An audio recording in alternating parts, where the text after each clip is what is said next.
Good morning, everyone. Chuck here.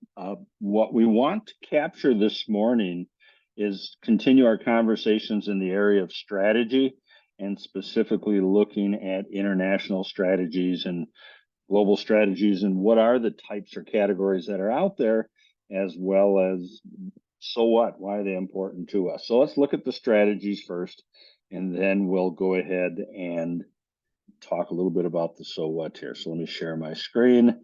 I've got up on the whiteboard for you to see here basically three major categories: global, transnational, and multi-domestic.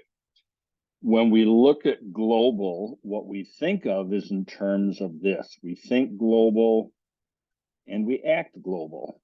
In other words, what we're looking at here is we're saying fundamentally, we're going to be the same everywhere we are. And so that's one possible desire from a customer, is a product that's going to be same anywhere. What I think of as a products myself is I think of when I'm at Starbucks, regardless of where I'm at in the United States, when a couple times we've gone over to Europe and that stuff, and I'll grab a cup of coffee, I get a Pike's Place, and a Pike's Place is a Pike's Place no matter where I go around the world. So it's the same thing. And again, if I'm valuing familiarity and consistency, perhaps this is what I'm looking for. A second one on the other end of the spectrum is over here on the right, we call multi-domestic strategy, where we're fundamentally thinking local and we're acting local. So in other words, we're going to be totally custom to the local market space that we're out there.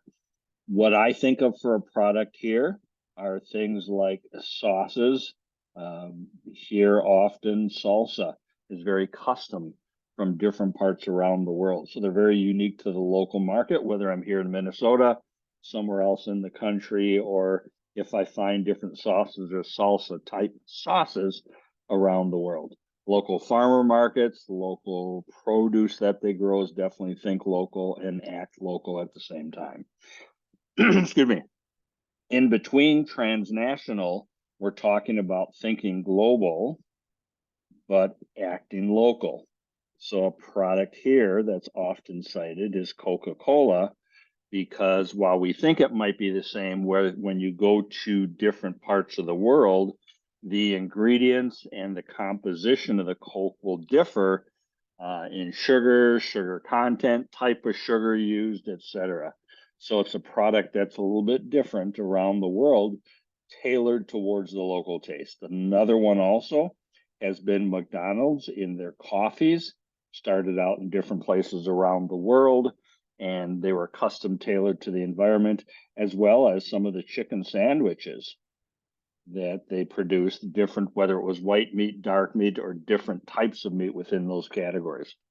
Now, a question comes up, well, why do I care about that when I'm in supply chain? We care about it because we have all these activities that we have to use and produce and perform, consume those resources, and they're going to be different compared to each of the three different categories in how we're going to deploy those resources, be they labor, components, ingredients, manufacturing process, whatever.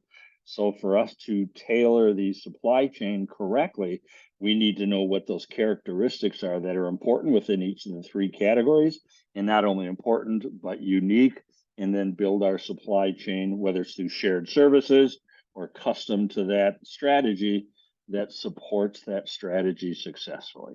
So it is important that we understand what I guess you'd call north on the compass would be, and what's the strategy, so we know how to go about things.